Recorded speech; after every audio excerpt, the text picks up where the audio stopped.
গরমের সময় ঘামের দুর্গন্ধের সমস্যায় ভোগেন অনেকেই। অনেক সময় বডি স্প্রে কিংবা পারফিউম দেওয়ার পরেও থেকে যায় এই সমস্যা। এটা কিন্তু খুবই অস্বস্তিকর একজনের জন্য।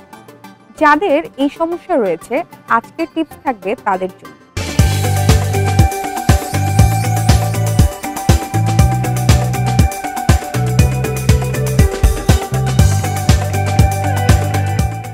পারফিউম ব্যবহার করার পরেও যদি ঘামের গন্ধ না যায়, তাহলে লেবু ব্যবহার করতে পারেন। একটা লেবু কেটে সেই লেবুর হাফ টুকরো আপনি বগলে প্রায় 15 মিনিট ঘষতে পারেন। তারপর ঠান্ডা পানি দিয়ে ধুয়ে ফেলুন। আর যখনই আপনি গোসল করবেন, তখনই অবশ্যই সাবান মাখবেন। আপনার ত্বক যত হাইড্রেটেড থাকবে, তত ঘামের গন্ধ কম হবে। তাই সবসময় চেষ্টা করবেন গরমের সময় সুতি কাপড় পরতে। কখনোই সিনথেটিক ধরনের কাপড় গরমের সময় পরা উচিত নয়, কারণ সুতি কাপড় আপনার গায়ের ঘাম শুষে নেয়। এতে করে গায়ে ঘামের গন্ধও হয় না। আর গরমের সময় চেষ্টা করবেন সবসময় ভালো পারফিউম ইউজ করতে এবং প্রতিদিন গোসল করতে। নগদে 500 টাকা বা তার বেশি পেমেন্টে পেতে পারেন ঢাকায় জমিসহ 20 কোটি টাকার পুরস্কার।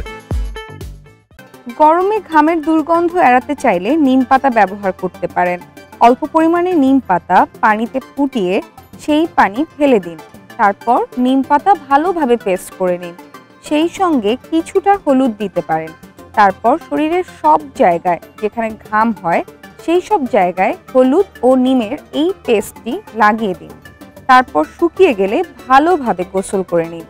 নিম পাতায় প্রচুর পরিমাণে অ্যান্টিফাঙ্গাল ও অ্যান্টিঅক্সিডেন্ট থাকায় খারাপ ব্যাকটেরিয়াকে এটি মেরে ফেলতে সহায়তা করে।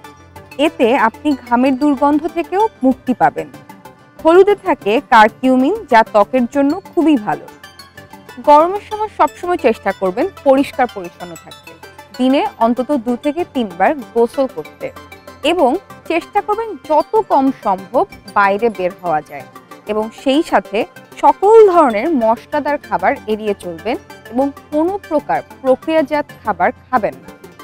গরমের সময় 7 থেকে 8 গ্লাস পানি অবশ্যই পান করবেন। এতে গায়ে ঘাম হবে না এবং সবসময় শরীর থাকবে সুন্দর এবং সতেজ।